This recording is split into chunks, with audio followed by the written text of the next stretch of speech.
भीमराव अंबेडकर जयंती पखवाड़ा कार्यक्रम चल रहा है और उस पखवाड़ा कार्यक्रम में आज विषय है लैंगिक असमानता और महिला सशक्तिकरण।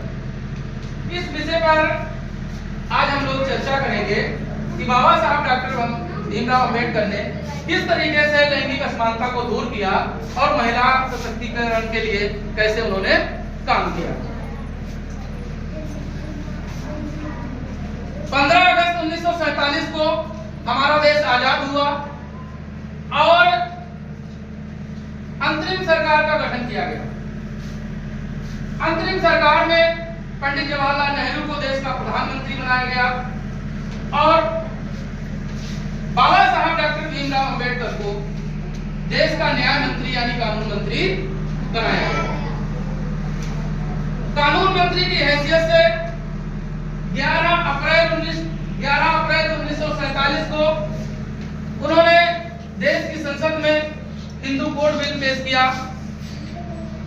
वो चाहते थे कि देश के अंदर जो लैंगिक असमानता है उस असमानता को दूर किया जाए और महिलाओं के जीवन के उत्थान के लिए देश में काम होना चाहिए। तो उन्होंने हिंदू कोड बिल के जरिए वो देश की संसद को ये बताना चाहते थे कि महिला जो है देश की आधी आबादी है, उस आधी आबादी को हम बगैर शिक्षित करें विकसित राष्ट्र की कल्पना नहीं कर सकते हैं।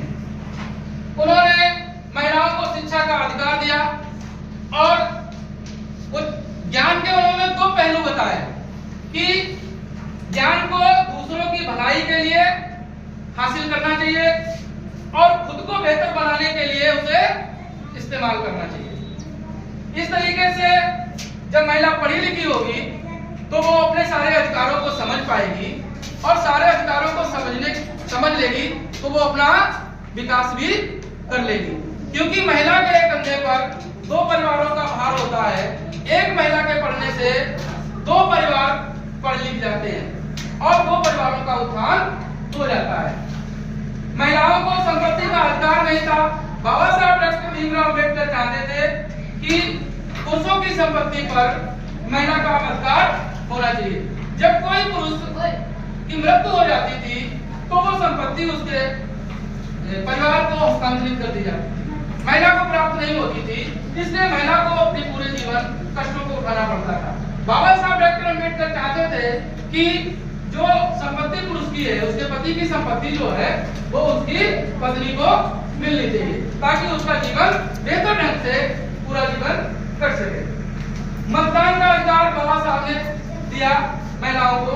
सरकार चुनने में देश की आधी आबादी का हिस्सा होना चाहिए और महिलाओं को भी राजनीतिक क्षेत्र में उतारने के लिए और उनके उत्थान के लिए जिससे वो अपनी आर्थिक, सामाजिक और राजनीतिक स्थिति को मजबूत कर सकें। इसके लिए बाबा साहब डॉक्टर अंबेडकर ने बेहतर तरीके से काम किया। मातृत्व का अवकाश, सरकारी सेवा में कार्यरत महिलाओं को मातृत्व अवकाश की व्यवस्था पहले नहीं थी। बाबा साहब डॉक्टर भीमराव अंबेडकर ने संसद में मातृत्व अवकाश की आवाज उठाई और उन्होंने महिलाओं को मातृत्व अवकाश का लाभ प्रदान करने की पुरजोर जो है उन्होंने अपना समर्थन दिया। समानता का अधिकार, वो चाहते थे कि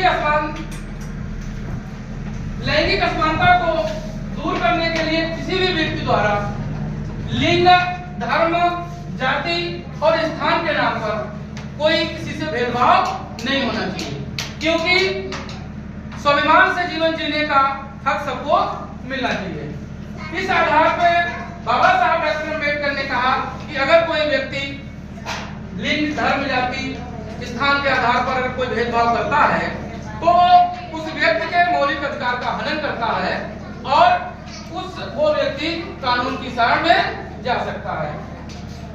आरक्षण का अधिकार महिलाओं को आगे बढ़ाने के लिए, उनके जीवन के उत्थान के लिए, उनको जो है सरकारी नौकरियों में भेजने के लिए उन्होंने एक तो उनको कैटेगरी का लाभ मिलता है कि वो अनुसूचित जाति की है या अनुसूचित जनजाति की है या अन्य पिछड़ा वर्ग की है, ये लाभ उनको मिलता है। और दूसरा जो महिलाओं का खुद का आरक्षण होता है वो आरक्षण का भी लाभ महिलाओं को मिला।